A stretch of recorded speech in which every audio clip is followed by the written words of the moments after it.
Hello friends, మీరు చూస్తున్నారు tech గురు YouTube channel. ప్రభుత్వ వైద్య ఆరోగ్య శాఖలో 1284 పోస్టులకు సంబంధించి ఒక నోటిఫికేషన్ అయితే రిలీజ్ అయిందండి. సొంత రాష్ట్రంలో ఉద్యోగం చేసుకోవచ్చు. డీటెయిల్ ఇన్ఫర్మేషన్ చెప్తాను, వీడియోని చివరిదాకా అది చూడండి. చాలామంది వీడియో చూస్తున్నారు కానీ చాలా తక్కువ మంది వీడియోని లైక్ చేస్తున్నారు. కొంచెం వీడియోని లైక్ చేసి సపోర్ట్ చేయండి. దీనికి సంబంధించిన అప్లై లింక్ నోటిఫికేషన్ పీడిఎఫ్ కింద డిస్క్రిప్షన్లో ప్రొవైడ్ చేస్తాను. వీడియోని చివరిదాకా చూసి అప్లై చేసుకోండి. ఈ నోటిఫికేషన్ మనకు తెలంగాణ రాష్ట్రం నుండి అయితే రావడం జరిగిందండి. సో మనకు జాబ్స్ క్యాలెండర్లో భాగంగా మొదటి నోటిఫికేషన్ని రిలీజ్ చేశారు. ఇక్కడ మనకు ల్యాబ్ టెక్నీషియన్ పోస్టులు అయితే రిలీజ్ చేశారు. దీనికి సంబంధించి ఆన్లైన్ అప్లికేషన్స్ మనకు సెప్టెంబర్ 21వ తేదీ నుండి పెట్టుకోవచ్చు. అప్లై చివరి తేదీ అక్టోబర్ 5వ తేదీ సాయంత్రం 5 గంటల లోపల మనము అప్లై అయితే చేసుకోవాల్సి ఉంటుంది. ఏదైనా అప్లికేషన్స్లో ఎడిట్ చేసుకోవాలంటే 7వ తేదీ 8వ తేదీ అవకాశం ఇచ్చారు. సో ఎగ్జామ్ వచ్చి మనకు దీనికి సంబంధించి నవంబర్ 10వ తేదీ కండక్ట్ చేస్తాము అంటున్నారు.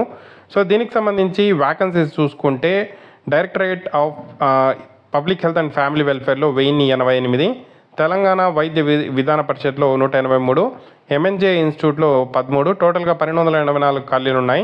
వాటికి సంబంధించిన బేసిక్ పేని చూసుకుంటే 32,810 నుండి స్టార్ట్ అవుతుంది. అలవెన్స్లు అన్నీ కలుపుకొని 37,000 అబోవ్ శాలరీ రావడం జరుగుతుంది. మనకు బ్రేకప్ వ్యాకన్సీస్ కూడా ఇవ్వడం అయితే జరిగింది. జోన్ల వారీగా ఈ పోస్టులు అయితే భర్తీ చేస్తున్నారు. సో ఎక్కడెక్కడ ఏ జోన్లో ఎన్ని పోస్టులు ఉన్నాయని కూడా క్లారిటీగా ఇచ్చారు. టోటల్గా 100 మార్కులకు ఈ ఎగ్జామ్ అయితే కండక్ట్ చేస్తారు. అంటే దీనికి సంబంధించిన భర్తీ ప్రక్రియ 100 మార్కులకు ఉంటుంది. 80 మార్కులు వచ్చి కంప్యూటర్ బేస్డ్ టెస్ట్ అయితే కండక్ట్ చేస్తారు. దానికి సంబంధించి 80 పాయింట్లు అయితే తీస్తారు.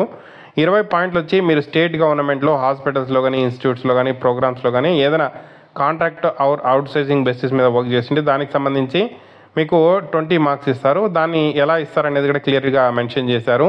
సో 6 మంత్స్ ట్రైబల్ ఏరియాస్లో వర్క్ చేసి 2.5 మార్క్స్ ఈ విధంగా మార్క్స్ అలాట్ అయితే చేయడం జరుగుతుంది. ఆ 20 మార్క్స్కి 80 మార్క్స్కి అయితే ఎగ్జామ్ అయితే కండక్ట్ చేయడం అయితే జరుగుతుందండి. సో దీనికి సంబంధించి మనము ఆన్లైన్ చేసేటప్పుడు అప్లై చేసేటప్పుడు Aadhaar card, 10th marks memo, degree marks memo, అలాగే రిజిస్ట్రేషన్ సర్టిఫికేట్, పారామెడికల్ బోర్డ్స్ సంబంధించి ఎక్స్పీరియన్స్ సర్టిఫికేట్స్, స్టడీ సర్టిఫికేట్స్ ఇవన్నీ కూడా క్యాస్ట్ సర్టిఫికేటు, నాన్ క్రిమి లేయర్ సర్టిఫికేటు అన్నీ కూడా అప్లోడ్ చేయాల్సి అయితే ఉంటుంది. ఎడ్యుకేషన్ క్వాలిఫికేషన్ చూసుకుంటే దీనికి సంబంధించి certificate in laboratory technician course కానీ, ఎంఎల్టీ కానీ, డిఎంఎల్టీ కానీ, బీఎస్సీ ఎంఎల్టీ కానీ, diploma in medical lab technician ఏదైతే క్లినికల్ ప్యాథాలజీ కానీ, బిఎంఎల్టీ కానీ, PG diploma in medical laboratory technology కానీ, ఎంఎస్సీ ఇన్ మెడికల్ బయోకెమిస్ట్రీ కానీ, ఎంఎస్సీ ఇన్ క్లినికల్ మైక్రోబయాలజీ కానీ, ఎంఎస్సీ బయోకెమిస్ట్రీ కానీ ఇలాంటి కోర్సెస్ చదివి ఎవరైతే తెలంగాణ పారామెడికల్ బోర్డులో రిజిస్టర్ అయి ఉంటారో అటువంటి అభ్యర్థులందరూ దరఖాస్తు చేసుకోవడానికి అర్హులండి. ఏజ్ వచ్చి 18 to 46, ఎస్సీ ఎస్టీ అభ్యర్థులకు అలాగే బీసీ అభ్యర్థులకు, ఈడబ్ల్యూఎస్ అభ్యర్థులకు 5 years ఏజ్ రిలాక్సేషన్ ఉంది. తెలంగాణ స్టేట్ గవర్నమెంట్ ఎంప్లాయీస్కి 5 years ఏజ్ రిలాక్సేషన్ అయితే ఇవ్వడం అయితే జరిగిందండి. ఫిజికలీ హ్యాండిక్యాప్కి 10 years ఏజ్ రిలాక్సేషన్ అయితే ఇవ్వడం జరిగిందండి. ఆన్లైన్ అప్లికేషన్ ఫీజు వచ్చి 500 రూపీస్ అయితే పే చేయాల్సి అయితే ఉంటుంది. So SC ST BC EWS physically handicap, ex service men, అలాగే అన్ఎంప్లాయిడ్ ఆఫ్ ఏదైతే Telangana state, so 18 to 46 age వాళ్ళు ఈ ప్రాసెసింగ్ ఫీజు పే చేయాల్సిన అవసరం లేదు. సో ఇతర రాష్ట్రాలకు సంబంధించిన అభ్యర్థులు అప్లై చేసే టైంలో మాత్రం ఖచ్చితంగా ఈ ప్రాసెసింగ్ ఫీజు కూడా పే చేయాలి.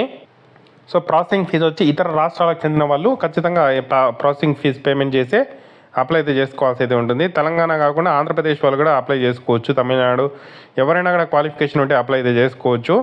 దీనికి సంబంధించి ఎగ్జామ్ సెంటర్స్ వచ్చి హైదరాబాదు, నల్గొండ, కోదాడు, ఖమ్మము, కొత్తగూడెం, సత్తుపల్లి, కరీంనగర్, మహబూబ్ నగర్, సంగారెడ్డి, ఆదిలాబాదు, నిజామాబాదు, వరంగల్, నర్సంపేట అయితే మనకు ఎగ్జామ్ సెంటర్స్ అయితే ఇవ్వడం అయితే జరిగిందండి. సో మనకి ఏమేమి డాక్యుమెంట్స్ కావాలి ఏంటి అనేది కూడా క్లారిటీగా ఇవ్వడం అయితే జరిగింది. ఏ జోన్స్లో ఏ డిస్ట్రిక్ట్స్ వస్తాయి అనేది కూడా మనకు ఇక్కడ క్లారిటీగా 7 జోన్స్కి సంబంధించిన డిస్ట్రిక్ట్స్ని కూడా మెన్షన్ అయితే చేయడం జరిగింది. సో జోన్ల వారీగా ఖాళీల వివరాలు కూడా మనకు నోటిఫికేషన్లో క్లియర్గా మెన్షన్ చేశారు. సో అభ్యర్థులు చూసుకొని ప్రిపేర్ అవ్వండి. సో మనకు జోన్ల వారీగా ఏ శాఖలో ఎన్ని ఖాళీలు ఉన్నాయనేది కూడా క్లారిటీగా మెన్షన్ చేశారు. సిలబస్ కూడా దీనికి సంబంధించి మెన్షన్ అయితే చేయడం జరిగింది. ఇంట్రెస్ట్ ఉండే క్యాండిడేట్స్ ఆల్రెడీ అప్లై వచ్చి మనకు అఫీషియల్గా 21వ తేదీ నుండి అప్లై చేసుకోవాలి. దానికి సంబంధించిన లింకు ఈ నోటిఫికేషన్ పీడిఎఫ్ కింద డిస్క్రిప్షన్లో ప్రొవైడ్ చేస్తాను. ఇంట్రెస్ట్ ఉండే క్యాండిడేట్స్ అప్లై చేసుకోండి. ఇటువంటి మరిన్ని జాబ్ అప్డేట్స్ కోసం మన ఛానల్ని సబ్స్క్రైబ్ చేసుకోండి. Thank you for watching.